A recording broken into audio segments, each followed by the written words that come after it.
திமுகவுக்கு ஒரு பாடம் இருக்கு.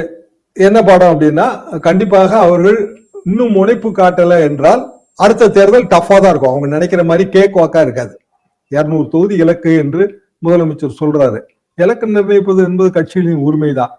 ஆனா 200 தொகுதி இலக்கை நிர்ணயித்து விட்டு சீமான் மாதிரி களப்பிரச்சாரம் செய்பவர்களுக்கு ஒருஸ்டுக்கும் ஒரு 15% ஓட்டு இருக்குன்னா நம்ம எடுத்துக்க தானே செய்யணும். டெபாசிட் வாங்குறாரு வாங்கல அதெல்லாம் தாண்டி 15% ஓட்டு, அதாவது டபுள் டிஜிட்டுக்கு போயிட்டாரு. 8ல இருந்து டபுள் டிஜிட்டுக்கு போயிட்டாரு. அது அவரை பொறுத்த வரைக்கும் அது வெற்றியா தான் அவங்க கொள்வாங்க. அப்போ திமுக அந்த இடத்துல ஜாக்கிரதையா இருக்கணும். ஒண்ணு, அடிப்படை கட்டுமானம் இருக்கிற கட்சிகளுக்கு தான் தேர்தல் வெற்றி வசப்படும். அடிப்படை கட்டுமானம்னா பூத் லெவல் தான். பூத் லெவல்ல இருக்கிற கமிட்டி. நாம் தமிழர் கட்சி பூத் லெவல்ல சரியா இல்லை. பல பூத்துகள்ல அவங்க கொஞ்ச நேரம் தான் இருந்தாங்க. எல்லா பூத்துலயும் ஆளும் இல்லை. ஈரோடு கிழக்கை பொறுத்தவரையில் தமிழ்நாடு பூரா அந்த நிலைமை தான். விஜய்க்கு அது செய்தி. அது வெறுமனே ஒரு தலைவர், அந்த தலைவருக்கான ஒரு ஒளிவட்டம், இதை நம்பி வாக்கரசியல் வெற்றி வராது. வாக்கரசியல் வெற்றி என்பது அடிப்படை கட்டுமானத்துல இருக்கு.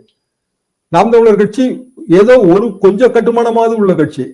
விஜய் என்ன கட்டுமானம் இருக்குன்னு யாருக்குமே தெரியாது. அப்ப வெறுமனே ஒளிவட்டத்தை நம்பி தேர்தல் அரசியல்ல கரை சேர முடியாது. இது விஜய்க்கான பாடம். பிஜேபிக்கான பாடம் என்னன்னா, அவங்க தமிழ்நாட்டுக்கு ஏற்றவாறு அரசியல் செய்யணும், தமிழ்நாட்டு நலன்களுக்கு ஏற்றவாறு அரசியல் செய்யணும். அது அவங்க இதுவரைக்கும் அது அப்படியான அரசியலுக்குள்ள வரவே இல்லை. அவங்க அது அவர்களுக்கான பாடம் தான் நான் நினைக்கிறேன். திமுகவுக்கு நிச்சயமா அது கேட்குவாங்க இல்ல. கடைசி 2 நாள் நிறைய பணம் அங்க நடமாடியது. இன்னும் சொல்ல போனால் மாற்று ஓட்டு நிறைய போடப்பட்டது. அதாவது ஓட்டு போடுவதற்கு ஆள் இல்லைன்னா, முன்னாடி எல்லாம் இடைத்தேர்தல் நடக்கும்போது என்ன பண்ணுவாங்கன்னா, அந்த தொகுதியில இல்லாதவங்க, வெளியூருக்கு வேலை பார்க்க போறவங்களுக்கு எல்லாம் போய் எஃபர்ட் எடுத்து அவங்கள தேர்தல் நாள் அன்னைக்கு தொகுதிக்குள்ள கொண்டு சேர்ப்பாங்க. அப்படியான மும்முரம் இந்த தேர்தலில் காட்டப்படவில்லை. அதுக்கு பதிலாக ரொம்ப சிம்பிளா பக்கத்து தொகுதி, அதாவது ஈரோடு நகர்ப்புறத்துல இன்னொரு தொகுதி இருக்கு இல்லையா, அங்க இருந்து ஆளை கொண்டு வந்துட்டாங்க. ஒரு குறிப்பிட்ட வேட்பாளரின் பெயர்ல இருக்கிறாரு ஒருவர், ஒரு குறிப்பிட்ட வாக்காளர் பெயர்ல இருக்காருன்னா அவரை கொண்டு ஓட்டு போட வச்சுட்டாங்க. அதான் கள்ள ஓட்டுலாம் மாற்று ஓட்டுன்னு நம்ம கௌரவமா சொல்லலாம். ஆனா அதை அப்ஜெக்ட் பண்ண வேண்டியது யாருன்னா பூத் லெவல் கமிட்டி, பூத் லெவல்ல உட்கார்ந்து இருக்கவங்க தான். அவங்க அப்ஜெக்டே பண்ணல. கலெக்டர்ட்டே ஒரு கேள்வி கேட்கறாங்க, இந்த மாதிரி என் ஓட்டை மாத்தி போட்டாங்கன்னு. கேட்டது ஒரு ரிப்போர்ட்டர். அவரோட ஓட்டை மாத்தி போட்டாங்க.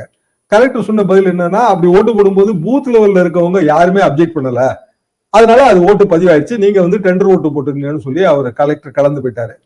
என்ன காரணம்னா, பூத் லெவல்ல நாம் தமிழர் அப்ஜெக்ஷன் தெரிவிக்க வேண்டிய கட்சி எதுவுமே இல்லை. அதாவது அதிமுக கட்டுமானம் இருக்கு, ஆனா அவங்களுக்கு தேர்தலில் போட்டியிடல. எனவே அவங்களுக்கு பூத் ஏஜென்ட்டுக்கான தேவை எழவே இல்லை.